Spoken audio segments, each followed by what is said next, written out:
Trump প্রশাসনকে আদালতের হুঁশিয়ারি, অবমাননা প্রমাণিত হলে কি শাস্তি?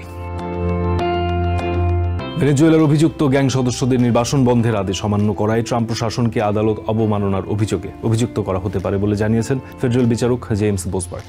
বেঁধে দেয়া এক সপ্তাহ সময়ের মধ্যে নির্বাসিত ব্যক্তিদের আদালতে যথাযথ আইনি প্রক্রিয়ার মধ্য দিয়ে যেতে ব্যর্থ হলে এই অভিযোগের মুখে পড়তে পারে ট্রাম্প প্রশাসন।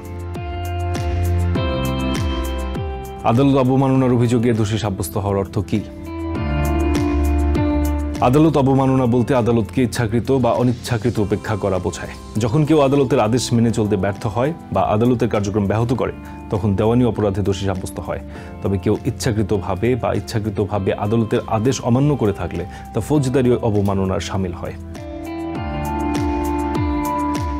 সংবিধানের আর্টিকেল 2 অনুযায়ী বেশিরভাগ ক্ষেত্রেই দেওয়ানি অবমাননার জন্য তেমন শাস্তির বিধান নেই। দোষী সাব্যস্ত হওয়ার পর কেউ যদি পরবর্তীতে আদেশ মেনে চলে তবে শাস্তি মওকুফ করতে পারে আদালত। অন্যদিকে ফৌজদারি অবমাননার দায়ে $1000 পর্যন্ত জরিমানা, 6 মাস পর্যন্ত কারাদণ্ড অথবা উভয় দণ্ডে দণ্ডিত করা হতে পারে অভিযুক্তকে।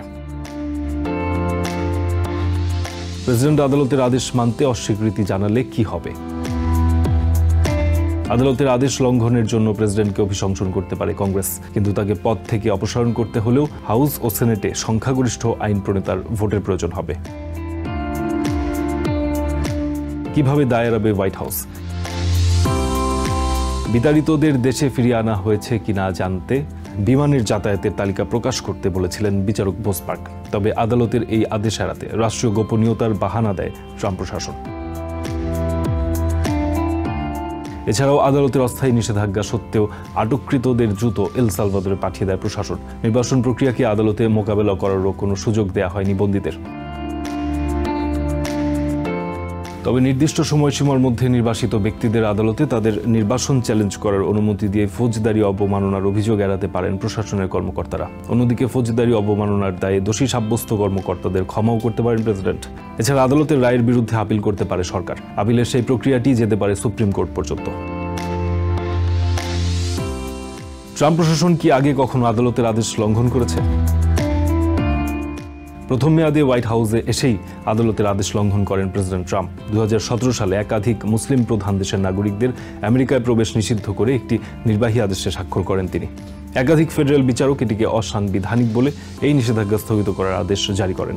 তবে ডেমোক্রেটিক আইন প্রণেতা এবং আইনজীবীরা অভিযোগ করেন কাস্টমস এবং সীমান্ত সুরক্ষা এজেন্টরা আদালতের এই স্থগিতাদেশের বিরুদ্ধে গিয়ে আটক করছেন মুসলিম দেশগুলির শরণার্থী এবং ভ্রমণকারীদের।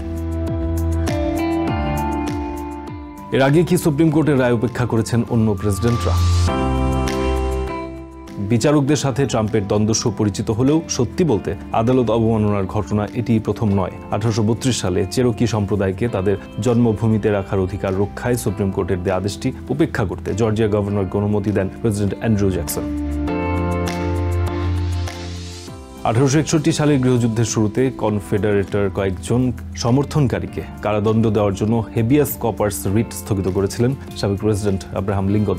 সে সময় প্রধান বিচারপতি রজার ট্যানি যুক্তি দেন রিট স্থগিত করার ক্ষমতা কংগ্রেসের, প্রেসিডেন্টের নয়। পরে সাবেক এই প্রধান বিচারপতির বিরুদ্ধেও মামলা দায়ের করেন লিঙ্কন। 1942 সালে দ্বিতীয় বিশ্বযুদ্ধের শুরুতে সামরিক ট্রাইব্যুনালে 8 জার্মান নাগরিকের বিচারের অনুমোদন দেন Democratic President Franklin D Roosevelt. Roosevelt দৃঢ়তার সাথে তার মতের পক্ষে অবস্থান নেন। জানান সুপ্রিম কোর্ট তার কথা সঠিক মনে করুক বা না করুক তিনি এই বিষয়ে এগিয়ে যাবেন।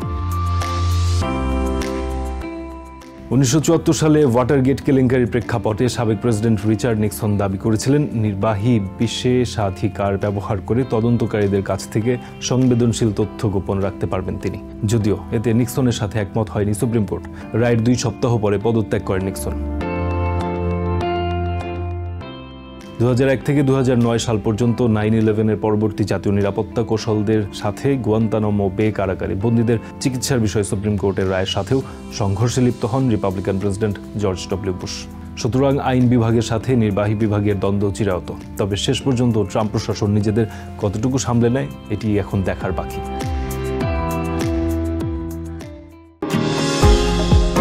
নিউ ইয়র্ক থেকে সম্প্রচারিত TVN 24 টেলিভিশন বিশ্বজুড়ে বাঙালির কণ্ঠস্বর।